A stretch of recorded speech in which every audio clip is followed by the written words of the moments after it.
When you search up the word diversity, the definition you will most likely come across will be in relation to variety, inclusion, and a range of different things. The word diversity has so many meanings that it's almost like layers, multiple layers to dive into that it will take a while to dive into all of it. The layer I want to unfold is the layer pertaining to the minority, specifically in the setting of going to a predominantly all-white high school. The schools in the San Juan district are very segregated and separated, where some have more of one than the other. Realizing I have half a year left of high school and will soon move on to college following graduation, I wanted to ask my sister, a Rio alumni, of her own experience on going from a predominantly white school to a majority populated college and how it personally affected her or impacted her. Hi everyone, my name is Jen Galinato. I'm a current sophomore over at Sacramento City Community College. Going to a predominantly all-white school, how has it shaped your life/views of the world or in the world? So for me, I went to Rio Americano between 2014 and 2018. When I graduated, actually, a good majority of my class was Caucasian. And even within the classroom, that was reflected. I was a part of multiple things during my time at Rio. I was in student government. I was also part of the Civitas program and part of a multitude of clubs. Really, what I saw from my perspective was just a whole crowd of Caucasian people, and that's what it hit me over when I graduated back in 2018. So for me, I definitely felt that there was a favoritism and bias in the classroom because I, had a few things against me. I was a woman of color who was an ally to the LGBTQIA community. And time has definitely changed since then, but it definitely made me feel as if I was inferior to all of these Caucasian people. It felt like I was not properly supported. I feel as strongly as if the education system failed me, especially when I needed them the most. There are several instances in my education where I felt that I was ganged up by a multitude of people, all because of the color of my skin or because of my gender. It's definitely hurt my perspective, and it's definitely changed my views in the last few years, especially given with what's happened in the last 4 years alone and more recently. I hope one day that there's more representation, and I hope things get better. As a person of color, what actions have you taken now going forward because of your high school experience? There is a lot. There's not just one thing. I think the biggest thing that I've taken away from it is accepting my identity and telling myself that, hey, you being Filipino is probably the coolest thing ever. It's not every day I get to meet another Filipino unless I go to Elk Grove or San Diego or the Bay Area. In the state of California alone, we have the biggest population of Filipinx Americans or Filipinx within the 50 states, or 51 if you're counting territories. But in order to make the difficult discussion that's so hard to have easier, I think it starts with the people who were able to have you be where you are today. And that was starting with my parents. And then from my parents, I went and talked to my extended family. After that, it came down to what I was doing outside of me being in school or outside of hanging out with my friends. And that's being involved with that one organization has allowed me to partake in so many opportunities within the Filipinx community that I would have never been able to before,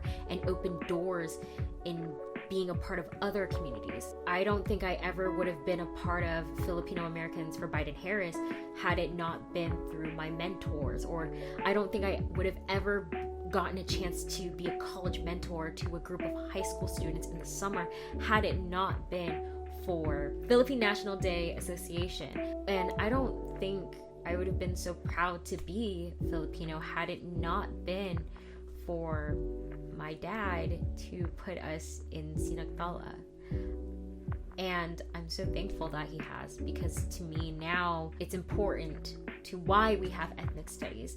Me advocating for Assembly Bill 1460 and 331 means so much more differently to me than it did a year and a half ago.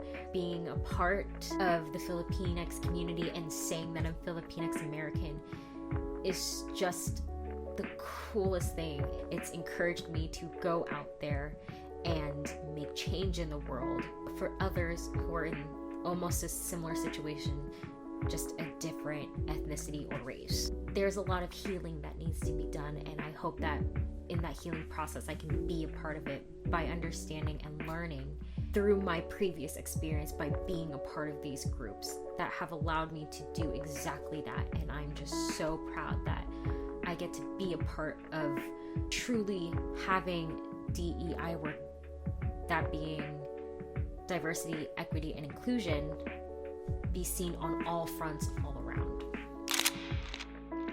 Now, as a senior in high school that has to live the rest of his high school days in quarantine through a computer screen, thinking back to it, my high school experience wasn't exactly what I thought it would be. Before going to high school, the middle school I had attended was so incredibly diverse. I found it easier to get used to the feel of the place and the vibe that people had brought to the table. I felt a sort of belonging and that I easily fit in with everybody. With that said, when transitioning into Rio Americano High School, I felt some sort of culture shock. It was a strange transition that I never really got used to.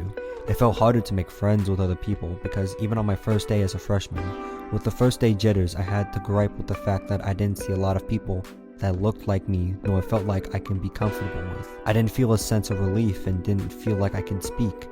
It was like putting on a mask. Though I had some friends that also came over from my time in middle school, I couldn't shake that isolated feeling I had in me and almost felt like I didn't belong in the school. I felt out of place and I didn't feel as welcome to everything around me. This affected a lot of my education as it felt the system was almost very against me. I felt like I was the only dark-skinned person in the room while the room was all just the same. I felt so out of place and didn't feel like I could have a place to speak nor learn peacefully. It felt like I had to put my mask on just to act a certain way so I can feel a sort of belonging when I never felt like I was portraying truly myself.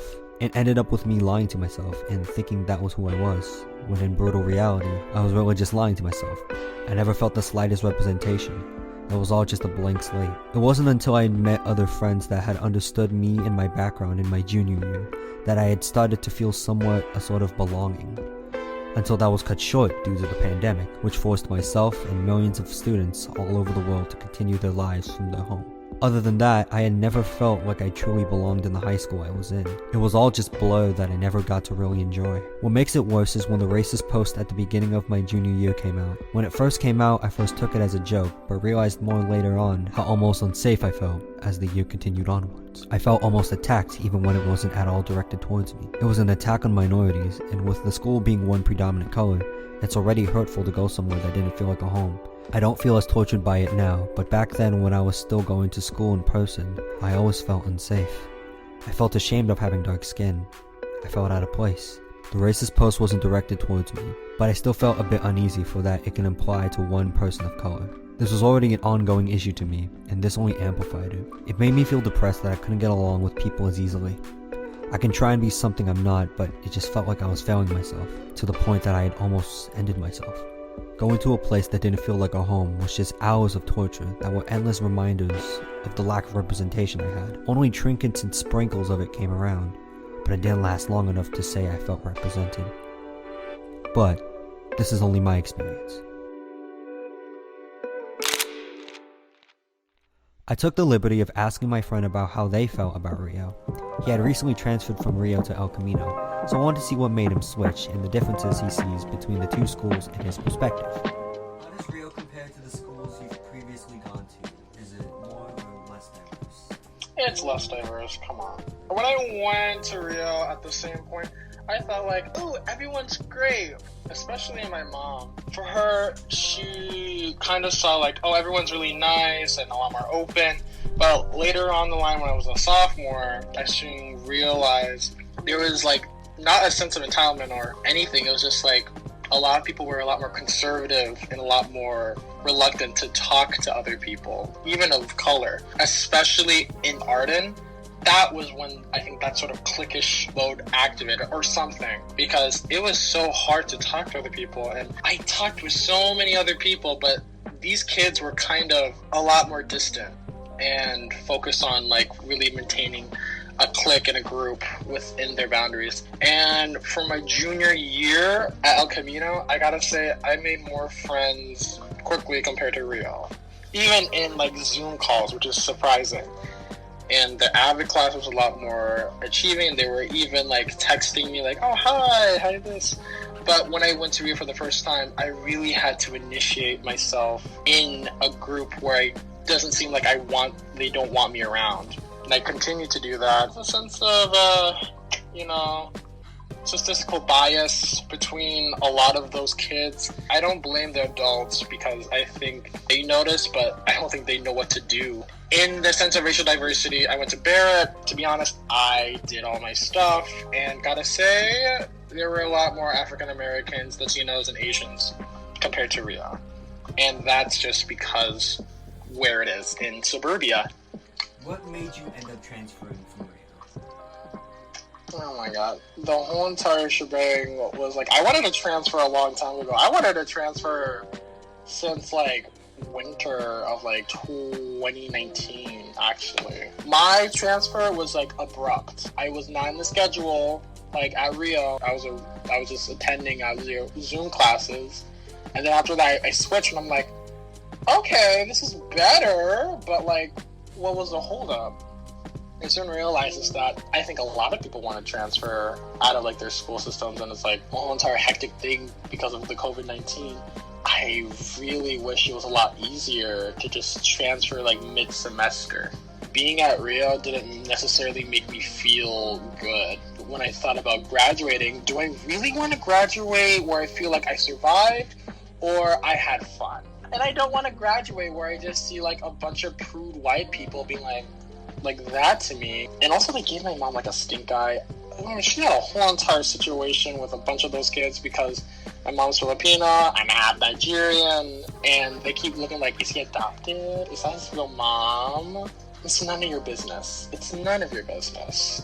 And it comes down to it, it's just, you just need to like walk away and go to a school that actually feels a lot more safer and more productive and able to really communicate with one another.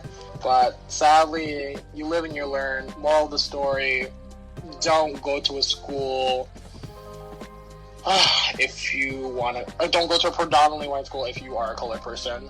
Not saying you should, but in my experience, I will never do that ever again. Now, important as it was to get some insight from inside the school, I wanted more insight from my friend, Belle, about her views on the school she goes to in addition to her community and how it differentiates from other high school areas. Hi, I'm Bella Glacia and I go to College Park High School in Pleasant Hill, which is in the East Bay area. Why do you think diversity within school is important? I think diversity is important because it provides a welcoming and safe place for all different kinds of people, and it promotes inclusiveness. I mean, diversity allows people to bring in their own unique experiences and ideas. How can this affect a person's experience in the future? I feel like understanding and learning different perspectives of a variety of people as you grow up can allow you to be more susceptible to change and growth. What is your experience like in College Park High School? My experience in high school, or currently in high school, is really good. My school has pretty good diversity, and although it's like still majority white people, it overall includes all different kinds of people of all cultures. Do you feel accurately represented in your community, in media, etc.? And I feel as though my community, specifically my school, makes it a point to represent all cultures. We have a lot of clubs like Filipino Club, Vietnamese Club, MASA, BSU, which is Black Student Union, and we also have a cultural rally every year where people can perform dances that represent their culture, and it's always a really fun time, and we have this whole Spirit Week dedicated to it. If you were in a predominantly all-white school, what would your first thoughts or reactions be? I feel like if I were placed in a predominantly all-white school, I think I'd automatically feel a little out of place and maybe even like a little looked at. It's not an unfamiliar feeling to me to be a minority in a public setting, but I feel like in high school that would definitely make me feel more out of place than usual. If you could, what changes would you make in schools that are predominantly one color? And how do you think they can help represent other cultures? I think one of the first steps to make places that don't have a lot of diversity is making it a really welcoming place for minorities and people of color. I mean, I think representing them in things like clubs or dedicating spirit days for pride and one's culture can make the school become more attractive to POC. I mean, obviously, depending on the area, it's not that easy to bring more diversity if the area in general is predominantly white. As I've learned, there are a lot of layers to the word and idea of diversity, and though only a bit was covered, it's still something that should be brought up to any school district on any level within the schooling system. In order to truly change and better the entire education system, we need diversity in the classroom environment to improve it. I went ahead to ask all who I had interviewed one question. What is your definition of diversity?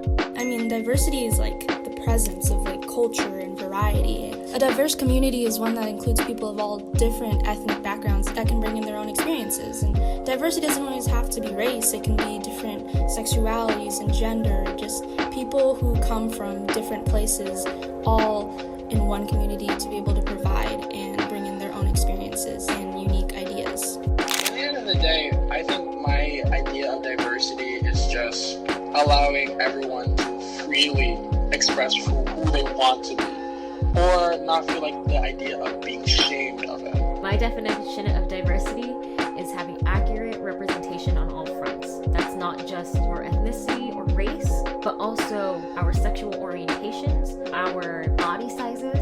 We are not truly represented until I see all of us represented on that forefront. It's just respect. I really hope that they learn respect later through the line, or someone comes in knocking, like a sad, very angry Karen comes in and just says, no, this is enough.